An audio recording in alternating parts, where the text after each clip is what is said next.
Okay, everyone, I'll just give you a little bit of a personal introduction before we start. My name is Maureen Millward. My native language is Scots and English. And in this presentation, I'm going to talk about all of Scotland's languages, which are Scottish English, Gaelic and Scots.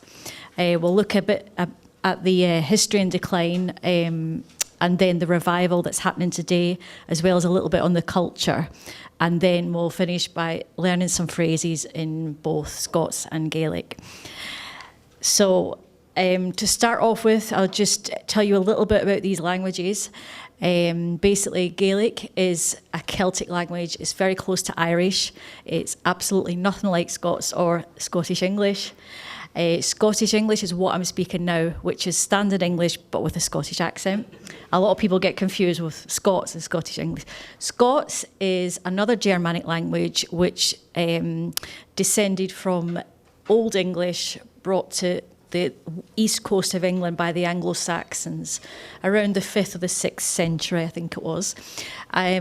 Old English then divided into various dialects in different parts of England, and another part branched off north of the border into Scotland, which became Scots.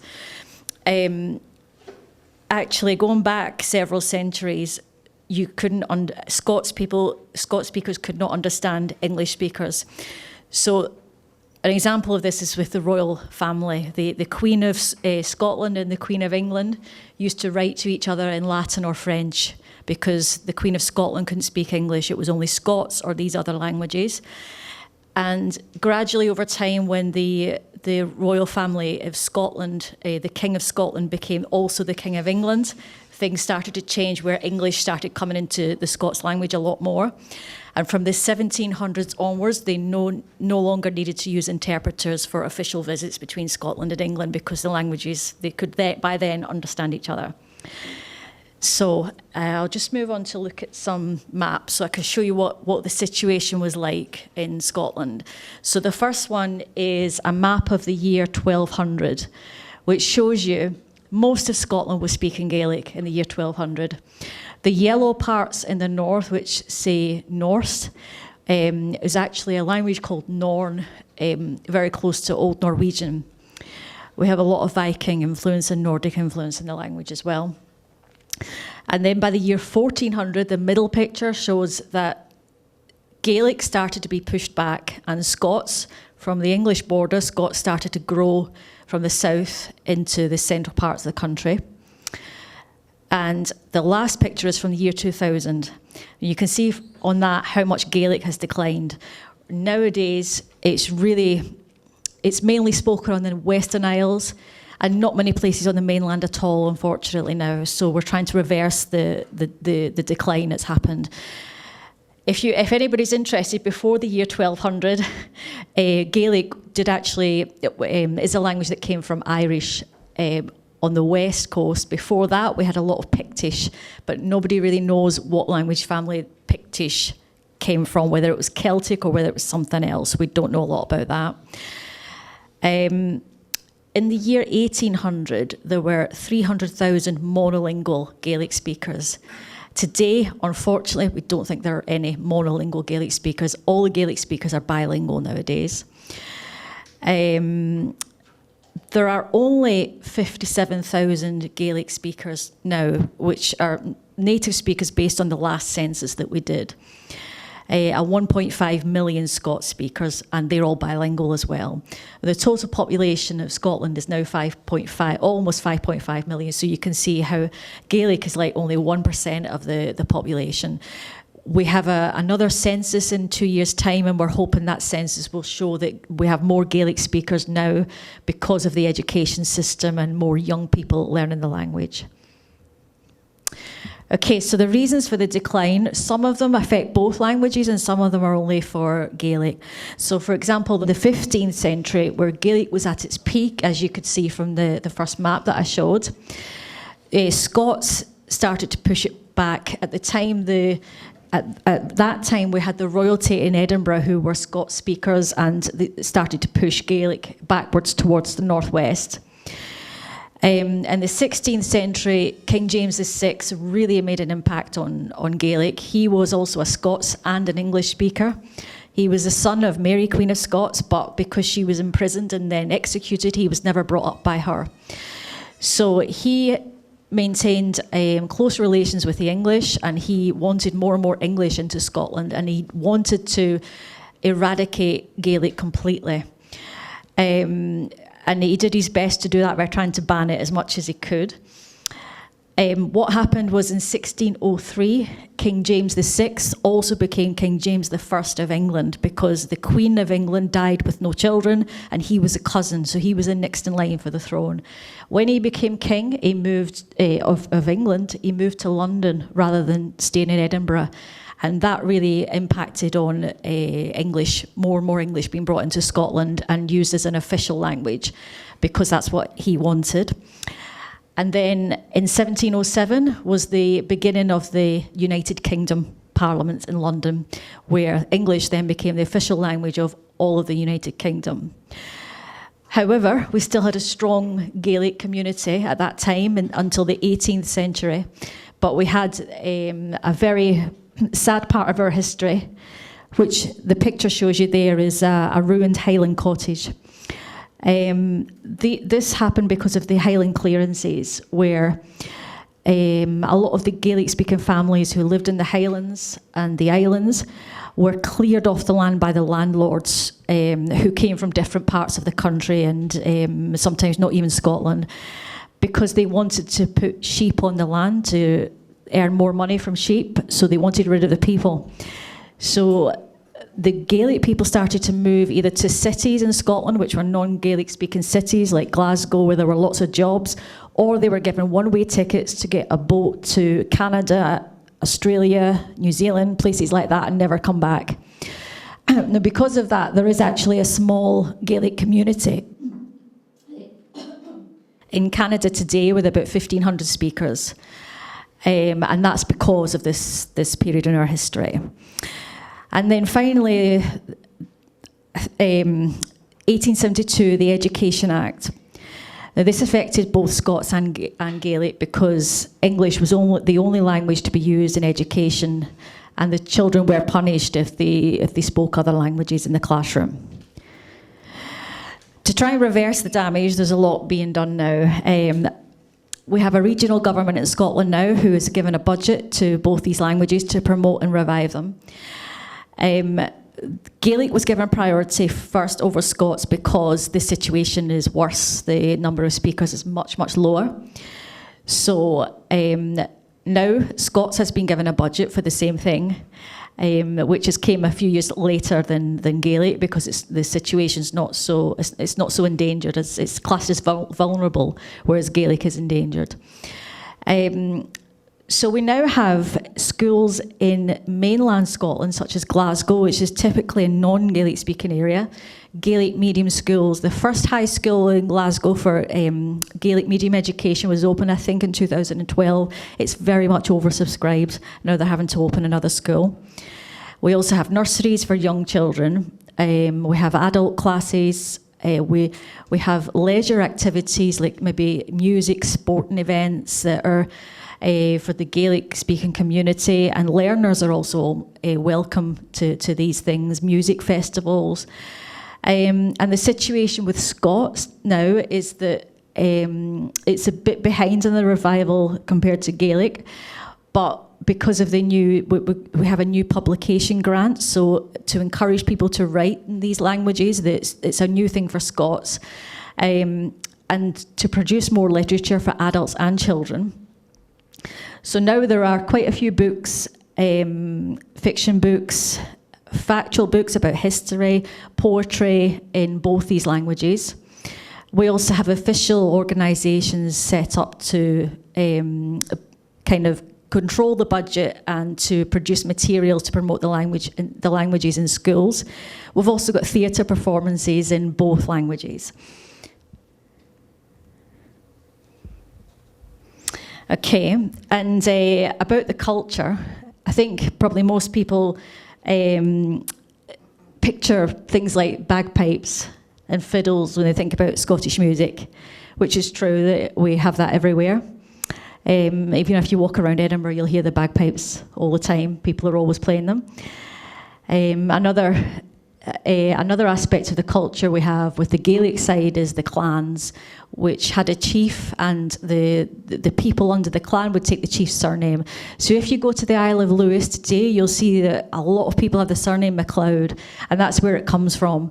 The Mac part means son of.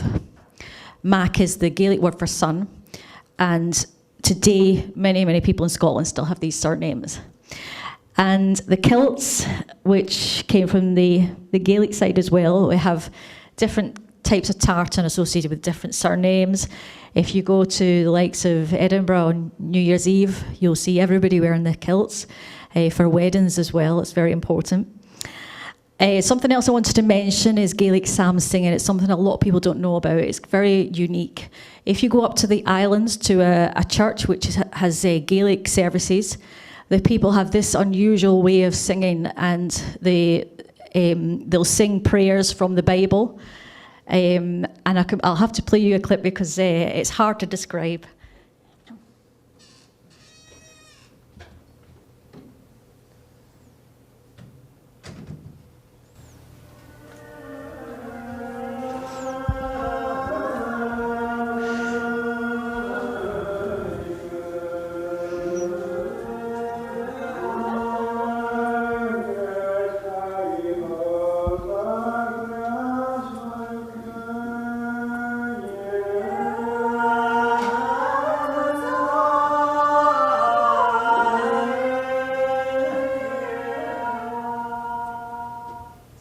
So you probably can't make out any words there because of the way it's being sung, but they were actually singing verses from the Bible. I was there and I recorded that myself. The other cultural thing I want to mention is a ceilidh. Now, a ceilidh is a Gaelic word meaning gathering, which everybody in Scotland knows what a ceilidh is, even if you don't speak Gaelic.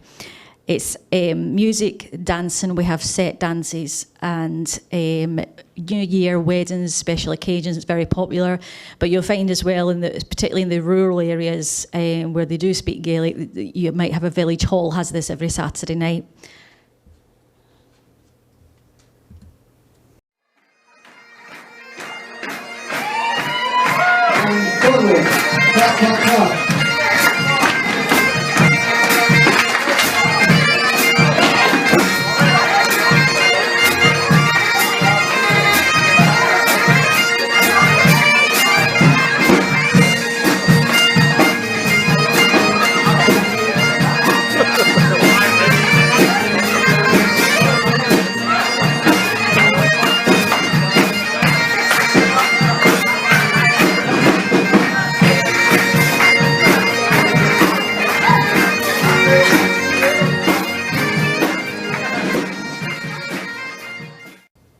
That's amateur video at my sister's wedding. Okay, so a bit more about the history of Scots. As I mentioned before, in northeast England we had the arrival of the Anglo-Saxons who brought Old English to England. If you're interested, before they arrived, all of England was speaking a Brittonic language similar to Old Welsh. So this is when English first arrived. So Scots is a Germanic language, developed as a separate, sister language to Old English, but north of the border. We've got some influence from French, Latin, Dutch, quite a lot of Dutch actually, particularly up in the north, like Shetland, Gaelic and some Scandinavian languages.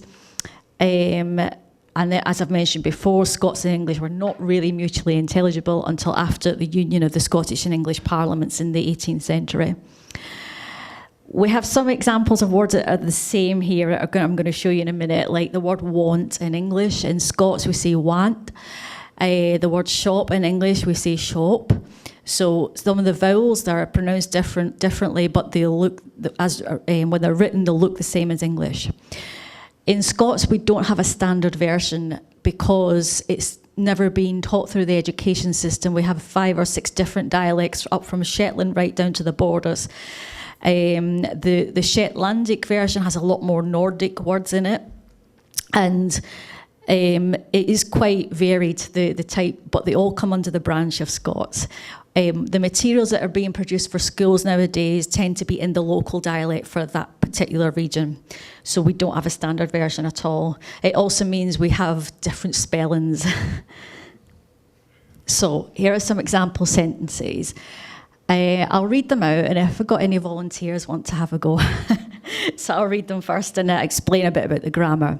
So the first one in English, I wouldn't know about that. I wouldn't know about that. Now, when you've got N''T in English, it always changes to ne in Scots. The other thing I want to mention is I've put the word ken in brackets because most of Scotland says ken instead of no. But I'm from Glasgow and we don't say that, we say no. So we do. So the version I'm teaching today is what I know myself. The next one, I don't have any children. I haven't got any wains or bairns. Now in Glasgow we say wains, which is like weans, small ones. Bairns is, I presume, for the Norwegian word barn for child. Now they say that in the north more than where I come from. We say wains, but we all know what it means. And haven't is haven't. N''T changes to ne. The next one, you're not scared of those little dogs, are you? You're no fear of they wee dogs, are you? So when we say you're not, it changes to arne, and this is a bit confusing. We don't really understand about that. The other words, fear is scared. You'll hear O in some places. It's just the letter O for of, but where I come from is A. I didn't want to give him it. I didn't want to give him it. So the want is want. She was crying all day. She was greeting all day. Greeting, I don't know where that comes from. Maybe somebody else have an idea if it's Nordic or what, but past tense would be gret. She gret all day. I can't remember what I did before. I can't mind what I did afore. We don't say remember at all, we say mind. I'm going to do my shopping tomorrow. I'm going to do my messages tomorrow. Messages is shopping, grocery shopping. Those books over there. They books over there. Now it's not like the English they words. The word they in English, we use it instead of those.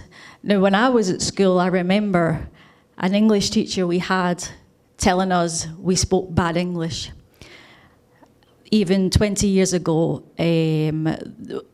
we were punished for speaking Scots. But this is how we speak where I come from, and we had to try and speak proper English all the time in the class, and if we said anything like this, we were told it was just bad English. So things are really changing now. And the last one, the child wants to be taken home now. The Wayne wants to take home now. So the grammar's a bit different there as well. Wants to take home. We wouldn't say wants to be taken home. Not really. This is more common. Is there anybody who wants to have a go saying any of it? No? Must be somebody. You want to have a go? Okay. What is the second with the Bairns version? Yeah, okay. I haven't got any Bairns. I haven't got any bairns. That's good. Anybody else? Yeah. I wouldn't know about that. I wouldn't know about that. Okay. So. Right, just a little bit about the grammar. So this amorne, is a bit hard to explain because it doesn't translate very well into English. But it is I am not. So you would say that, like in the next sentence, I'm only gone. But some people say I'm no gone, which means the same. I'm no gone, I am not going. I didn't go. I didn't go. Again, the same pattern, N-E-A instead of N''T. I've ate it instead of I've eaten it. We never use eaten. When it comes to the perfect tense in English, for us it's different. Like in English you would say I ate it. We would say I've ate it. So that's a grammatical difference there. Same with the next one, with written. We'd never say I've written it. It's I've wrote it down. And the next one the same, sold. We wouldn't say I've sold, we say you've sold it. Selt is sold, but we always have the perfect, it's like the perfect tense, the have bit there as well. He's telt you, is he has told you. The lassies weren't there, the girls weren't there. So lassies would describe young, not just little girls, not as in children, but maybe young women up to maybe age 30 or so, you could still refer to, especially if it's an older person talking about them. Okay, this is colloquial phrases, so these are funny. So the first one, you're looking off your peely-wally the day. A peely-wally we use all the time, it means sick or you don't look very well.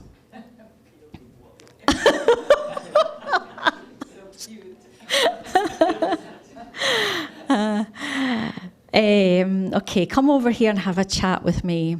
Mona over here and have a blether with me. He's really grumpy or bad-tempered. He's awfully crabbit. We don't say really. Some places say vera instead of very. Where I come from, it's always awfy. Completely different word. Okay, what's for you'll no go by you, which means whatever's good for you will not go past you. So if you don't get a job that you wanted, it probably wasn't right for you anyway. Wheesht, to be quiet. It's also said in Gaelic, and I think that one might come from Gaelic. Lang may your lum reek. Okay, so literal meaning is, long may your chimney smoke. And actually, reek is this word that means smoke, and the nickname for Edinburgh was Old Reekie, the city that used to have a lot of smoke. Not nowadays, but that's where it gets the nickname from. And it really is to wish somebody a long and healthy life. Okay, I just want to show you this as well. This there is manga in Scots, and it's in the museum in Kyoto. So I've put a link there if you want to take a picture, if you're interested in it. You can buy it from the website, or you can have a look at a sample on the website as well. This is translated by Michael Dempster, who's the director of the Scots Language Centre. Okay, we'll have a look at Gaelic now. So as I said, it's a Celtic language similar to Irish. Only got 10 irregular verbs. Pronunciation can be a bit of a problem even for us because they have sounds that we don't use, some nasal sounds as well. There are 4 cases, but they're not too difficult, as in like the Slavic languages or even in German, they're easier than that. The word order is verb, subject, object, which is quite typical of the Celtic languages. No direct translation for yes and no, which those of you who went to the Irish taster lesson probably would have heard that as well. That's the same for all the Celtic languages, actually. And mutations are a common feature of the Celtic languages, and those can be quite tricky. So, the mutations, I'll show you an example. For a vocative case, you change a person's name. So this is a male and a female name and how we change it. If you have a foreign name, i.e. a name that's not Gaelic in origin, your name will stay the same. So like for my name, they say to me, hello, Maureen, because they put an H after the M, and MH together in Gaelic is a V sound. So instead of saying hello, Maureen, it's hello, Maureen. And the name I've got there at the top is almost the same name. James is Seamus. But that changes to hello, Hamish, because SH in Gaelic is silent. So it's a Hamish, and you've probably heard the name Hamish in Scotland as well. That's where it comes from. Other situations where we mutate words are like, for example, I've got here Mac, the word for son. His son, Avak, that mutates, but her son, Mac. Now the reason for that is because means his and it means hers. So you can then tell whether you're saying his or her because of the mutation that comes after it. Same with sister, Puhar, Fuhar, and Ma, which means good, same as in Irish. Mat and Va, good morning, because it's a feminine noun. before it, so the adjective mutates. So yes, this is going to be harder than Scots, okay? So I think you should repeat after me because this one's harder. Okay, so fescamar.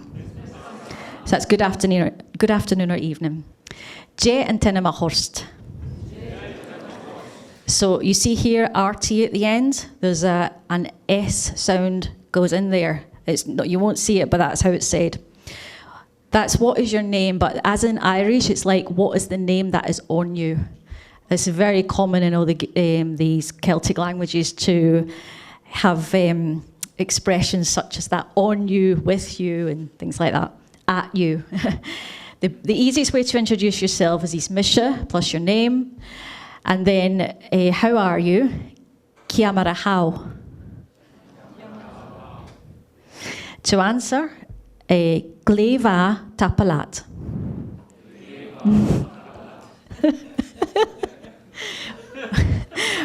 Gley is very, and when you have gley in front of an adjective, it mutates it. So that's why ma changes to va. Or you could say Hanil Donna, which is not bad. So Hanil Donna. And goodbye, Martian lad. These are the informal ones. There is a formal version as well. So we're just going to look finally at some weather expressions in Gaelic. Okay, so the first one is, you've just seen this word in how are you, Kiamar. Kiamar ha an chija. So the S isn't really pronounced there, the S is silent in this case. Gaelic is quite hard to read because of the pronunciation. You look at how things are spelled, and in Irish the spelling is a lot easier to read than the Gaelic. So to say it is raining, that sentence actually means there is water on it. Ha an tushka aun. It is sunny ha I grianach. Ha I garav, it's windy. Ha I for, it's cold. Ha I bla. Ha I che. Now, to ask a question, this is another common feature of the Celtic languages. The verb to be is always very complicated, and beginners usually struggle with it. But once you get past that, it's actually okay because the rest of the verbs are mostly regular. So ha means is, and the sentences start with the verb. But when you're asking a question, is the weather sunny, or is it sunny today? You don't use ha, you have to change it to avail. So the question form and the answer form of the word is, the verb to be, are completely different. It also changes for a tense. So if it's past tense, it would be completely different again. It's arrow, or future would change again. So it's a lot to learn at first with the verb to be, a lot of practice. So if you want to say, is it sunny, it would be avail I grianach. Now, because there's no yes and no, the way you have to answer questions, you say ha.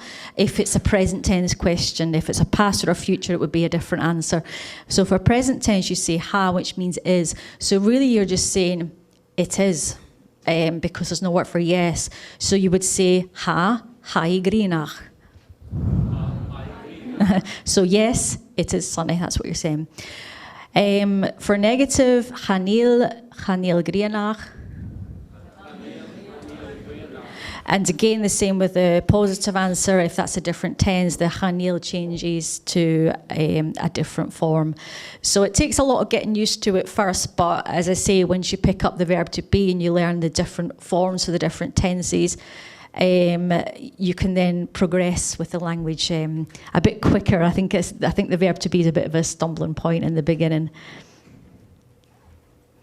So that's it. I do have a blog, languagelearningjourney.com.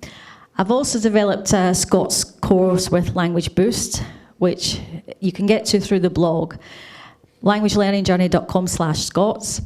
It's a course with you do all online, 500 expressions and words with audio, and a built-in Anki deck system as well. Anki, I think it's quite hard to set up, but I've used another one of their courses and they've got videos to tell you how to do it, so it's not complicated at all when you use their courses. So that's it. So any questions? We've got some. I think we've got 10 minutes or so for questions, if there are any. Yep. Maureen, why is there no yes or no? What's the background? I don't have any idea about that, but it's the same. It's the same in all the Celtic languages. They all have the same sort of grammar, and no yes and no. Yeah, they don't like saying no. Yeah. You were saying that when James I became down in the 16th Scotland, kind of Scots and English kind of started moving closer together. Yeah. Do you see with the revival that they might start moving apart again? Oh, maybe. Because now they've developed some official exams in Scots, and there's an open university course going to come out probably next year, and there's people writing that at the moment. Because now in schools they're encouraging the children to use their own language and to write in their own language. Who knows, maybe. The islanders will be able to tell which island you're from. Because of the grammar, because of the accent? The accent. The accent and some of the words that are unique to certain islands, yeah. Yeah. Interestingly, though, I think it's the Isle of Tiree, which is the one that's closest to Ireland. Their version of Gaelic is the one that's closest to Irish. I also went to the Aran Islands in Ireland, which is where you'll find Irish speakers still using it all the time. And I went to speak to a native speaker there in Gaelic, and I said, "Can you understand us?" And he said, "Yeah." So we were able to have a conversation, and even though the languages have grown apart, you were able to have a conversation with each other. It probably won't work for everything and every single word. It probably depends what you're saying, but it is possible, yeah. Yeah. So, I want to know what's the Gaelic word to say Glasgow, because I always argue about this one. And how would you say it? Glasgow. It's like that, Glasgow. But in Scots, Glasgow. Yeah, I would say Glasgow. Mm-hmm. It's actually quite hard to say it in Gaelic. I don't even think I'm saying it totally correct, but Glasgow in Scots, yeah. Mm-hmm. And Cape Breton is the Scottish Gaelic speaking area in Canada, about 1,500 speakers, and there's still schools and adult courses there. Yeah. Yep. Maureen, are there many different kinds of Scots? Yes. Yeah. There's about 5 or 6 different dialects, depending on how you want to divide them up. What I've shown is the Glasgow one, but if you go to Shetland, it's different again. It's very much like the Nordic countries, a lot of Dutch influence as well. Some people from our areas won't understand Shetlandic so well, but it's classed as Scots as well. But yeah, the further north you go, the more it's different. We tend to be like the central part, and the borders tend to be very close to the Glasgow one, but it's in the north it then changes quite a lot. And then we have Doric from the northeast, which is different again. So yeah. About Norn. Norn, there's some research going on about that language, for that language at the moment. It was extinct. It died out in, I think it was the 1700s. Orkney and Shetland, the islands, used to be owned by Norway, and they were sold to Scotland about 500 years ago as part of a dowry for a royal marriage between Norway and Scotland. They were still speaking Norn at that time, and gradually it died out and was replaced by the local Orcadian and Shetlandic languages, which come under Scots now. There's no Gaelic in these islands at all. No Tartan either. They're quite different. If you go today, you'll still see they have the Norwegian flag up in some places, and a lot of buildings built by Vikings. So and the street names, the place names, very Nordic. But yes, Norn died out. You can get books on it, but it died out. I think 1700s. They were still having church services in it when it wasn't really a living language anymore, and then that was it. After that, it went extinct. I may have my facts wrong about this, but my understanding is that with the whole Brexit ordeal, Scotland for some time has been debating leaving the United Kingdom. Yes. If that scenario were to come to pass, do you think that there's a possibility that the status of the languages like Scots Gaelic or Scots would increase and possibly even crowd out English as an official language? I'm not sure if they crowd out English as an official language. It might take another generation or more to do that, if that's what they want to do. But for us, because we have a regional parliament, we've now got the budget to put into these languages, and for us, they're really, really important. So I think if Scotland did become independent, even more so, we would prioritise our languages in the education system. That nobody's really talked about that yet, but that might be the case. Mm-hmm. Any more questions? Yeah. Gaelic is spelled differently in Irish, right? Yes. Yes. What you have a lot of words in Irish and in Scottish Gaelic are actually the same words, but the spelling's a bit different. Gaeltacht is another one. Gaeltacht is the Gaelic speaking area. In Scotland, it's the Highlands and Islands. And Irish, it's like County Mayo. It's the places where Irish is still spoken, but the way they spell it is a lot simpler to read than the way we spell it. But it's the same word. Manx, only a little bit. It's further away than Irish, but when I see it written, I can understand a bit. But Irish even more so, because Irish is the closest one for us. And Manx is the other one in our branch of Celtic languages. The other branch of Celtic languages, Welsh, Breton, Cornish, those three are close together. But the grammar is very, very similar. The structure of the sentences is very similar in all 6 languages. But it's like 2 branches, where the other branch you wouldn't really understand. But if you learned a language from the other branch, you've got a head start with the grammar. I think it's the National Archives in Edinburgh has all the old documents in Scots and Gaelic. There's a huge project on at the moment to digitalise everything. The British Library in London has digitalised all their medieval manuscripts from Old English. You can see them all online, and we're doing the same now. And also audio records in Gaelic. There's some, I know of some Gaelic graduates who are employed to do that. They're digitalising everything and they're translating it all. So yeah, that's happening. I would suggest, if anyone's interested, having a look at the National Archives in Edinburgh, the website, and see what you can find. But it's certainly over the next couple of years, we'll see more and more on the internet. Okay, we're done. Thanks, everyone.